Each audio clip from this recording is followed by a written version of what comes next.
দর্শক, একটি কলাম দেখছি ডেভিড বার্গম্যানের। আওয়ামী লীগের কার্যক্রমে নিষেধাজ্ঞা, ঝুঁকির দিকগুলো কি, এ নিয়ে একটা দীর্ঘ আর্টিকেল তার। এই আর্টিকেলের বেশ কিছু পয়েন্ট আছে, সেগুলো অবশ্যই বিবেচনা করা যায় এবং সেই প্রসঙ্গে দর্শক আমিও কিছু কথা বলতে চাই। দর্শক, আমরা বিশ্লেষণে যাবার আগে আপনাদের কাছে অনুরোধ করছি যে ভয়েস বাংলার এই সংবাদ এবং সংবাদের বিশ্লেষণগুলো আপনাদের কেমন লাগছে অবশ্যই আপনারা মতামত লিখে জানাবেন। চলুন আমরা দেখি যে আসলে কি বলা হচ্ছে। যেই প্রেক্ষাপটে নিষিদ্ধ করা হলো, এটার যে যৌক্তিকতার পক্ষে অনেক যুক্তি আছে।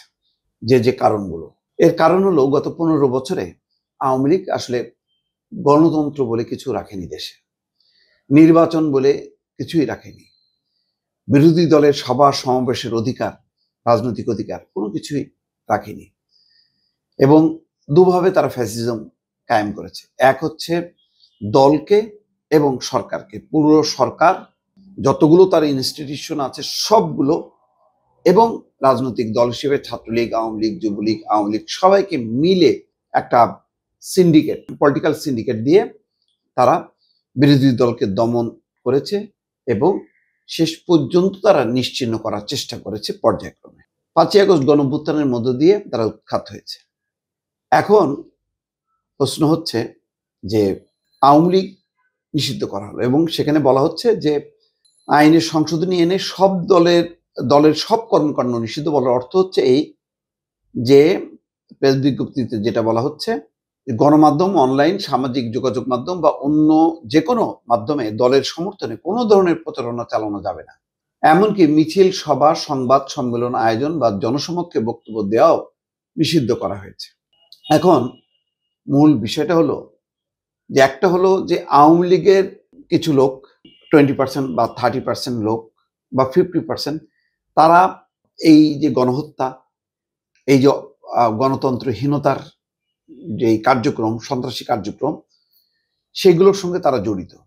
এখন সেটার কারণে কি পুরো দলকে বিচার করা যাবে নাকি যাবে না, সেটা আন্তর্জাতিক অপরাধ ট্রাইব্যুনালের একটা ধারা যুক্ত করা হচ্ছে দলকে বিচারের জন্য। এখন দলকে যদি বিচার করা হয় তাহলে একটা প্রশ্ন স্বাভাবিকভাবে আসছে যে দলের এই আওয়ামী লীগকে ঘিরে একটা বিপুল ব্যাপক সংখ্যক একটা জনগোষ্ঠী আছে, এটা বাস্তবতা।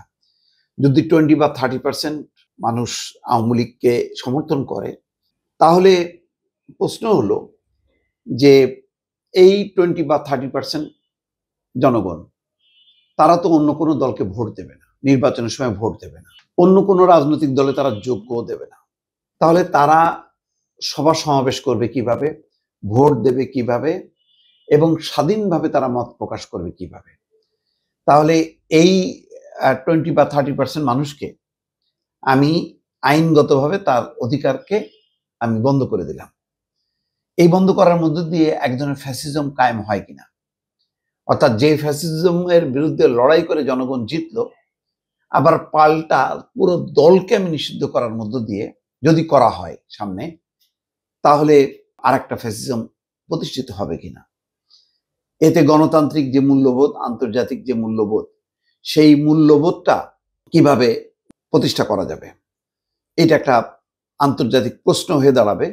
আন্তর্জাতিক পশ্চিমা অনেক দেশ বা সংস্থা বলতে পারে যে নাগরিকদের গণতান্ত্রিক রাজনৈতিক যে মৌল অধিকার, সেটা আইনগতভাবে নিষিদ্ধ করা হয়েছে। যেমন দেখেন, এখানে বলা হচ্ছে, ডেভিড বার্গম্যান বলছেন যে এটি দেশের রাজনৈতিক স্বাধীনতা এবং নাগরিক অধিকারের উপর বড় প্রভাব ফেলবে। আওয়ামী লীগ দেশের সবচেয়ে পুরনো রাজনৈতিক দল। এর শেকড় 1971 সালের মুক্তিযুদ্ধের ইতিহাসে প্রথিত। তাদের রয়েছে এক বিশাল জনসমর্থনের ভিত্তি। তাদের অনেকেরই 2024 সালের জুলাই আগস্ট ঘটনার সঙ্গে কোনো সম্পর্ক নেই। নানা কারণে এই দলটিকে অনেকে সমর্থন করে। কেউ করে দলটির সামাজিক সাংস্কৃতিক অবস্থানের কারণে, কেউ ধর্মনিরপেক্ষতার পক্ষে অবস্থানের কারণে, কেউ উন্নয়নমূলক কাজ বা শুধু তার ঐতিহাসিক ভূমিকার কারণে। নতুন নিষেধাজ্ঞার ফলে এই লাখ লাখ সমর্থক বস্তুত তাদের রাজনৈতিক অধিকার হারাবে। আওয়ামী লীগের পক্ষে যে কোনো মত প্রকাশ, মৌখিক, লিখিত বা অনলাইনে শেয়ার করাও অপরাধ হিসেবে গণ্য হতে পারে। দলটির সমর্থকদের শান্তিপূর্ণ জমায়েত, এমনকি সামাজিক অনানুষ্ঠানিক বৈঠকও গ্রেপ্তারের ঝুঁকিতে পড়তে পারে।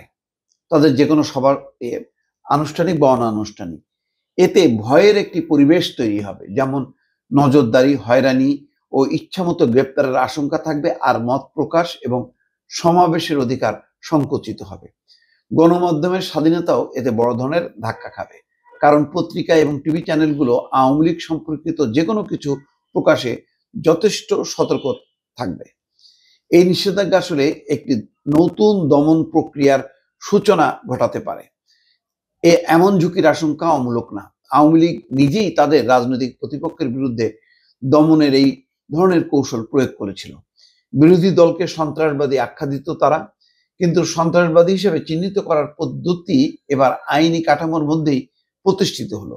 কেউ আওয়ামী লীগের সমর্থক হলে ইতিমধ্যে রাজনৈতিক বা যে কোনো অভিযোগে তার গ্রেপ্তারের ঝুঁকি তৈরি হয়েছে। এখন নিষেধাজ্ঞা কার্যকর হওয়ার ফলে এই ধরনের গ্রেপ্তার আরো বেড়ে যাওয়ার আশঙ্কা রয়েছে। গত কয়েকদিনে দেখেন যে যাদেরকে আর গণ্য করা হতো না, এই যে মনে করেন মমতাজ বা আরো কেউ কেউ, এখন তাদেরকেও কিন্তু গ্রেপ্তার করা হবে।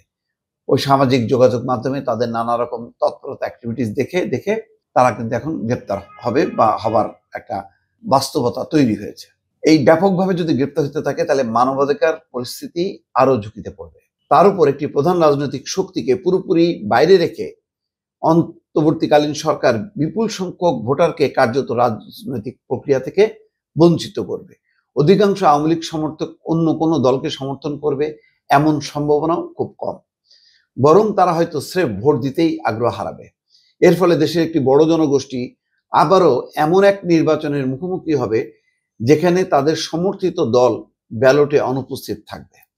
আওয়ামী লীগের বিরুদ্ধে যে অভিযোগগুলো সবচেয়ে বেশি এসছে তার একটি হলো অবাধ এবং সুষ্ঠু নির্বাচন করতে অস্বীকার করা। এটা অবশ্যই সত্য, অথচ এমন সংস্কারমুখী হিসাবে পরিচিত অন্তর্বর্তী সরকার সেই একই ভুল করতে যাচ্ছে লাখ লাখ নাগরিকের জন্য কোনো অর্থবহ রাজনৈতিক বিকল্পহীন একটি জাতীয় নির্বাচনের পথে অগ্রসর হওয়া। যেমন যদি 10-20% হয় তাহলে লক্ষ লক্ষ ভোটার আছে, তাহলে এমন একটা সংস্কারের মধ্য দিয়ে এমন একটা নির্বাচন সামনে হবে যেখানে এই মানুষগুলো তার পছন্দের ব্যক্তি বা দলকে তারা ভোট দিতে পারবে না।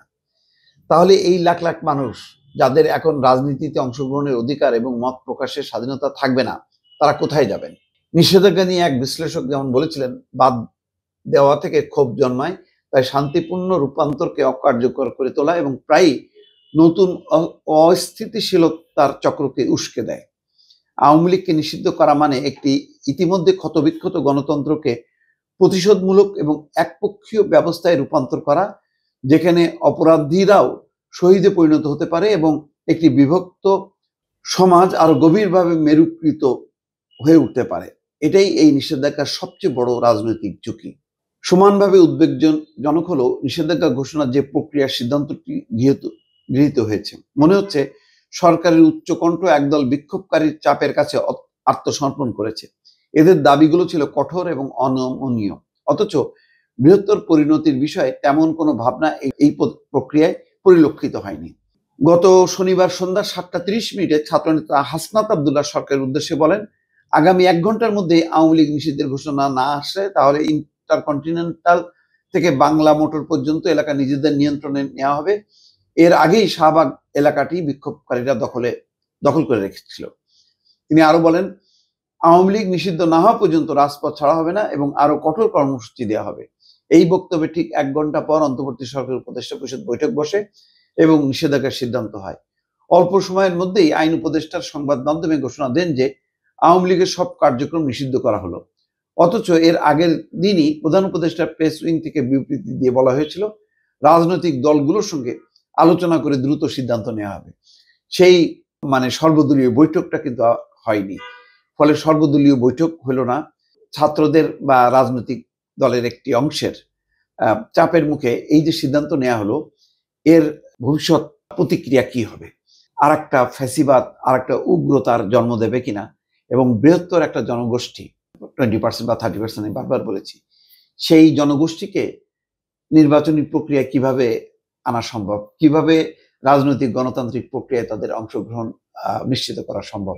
তার কিন্তু কোনো সংস্কার বা তার কোনো পরিকল্পনা এই সরকারের আর থাকলো না। দর্শক ভালো থাকবেন, আল্লাহ হাফেজ।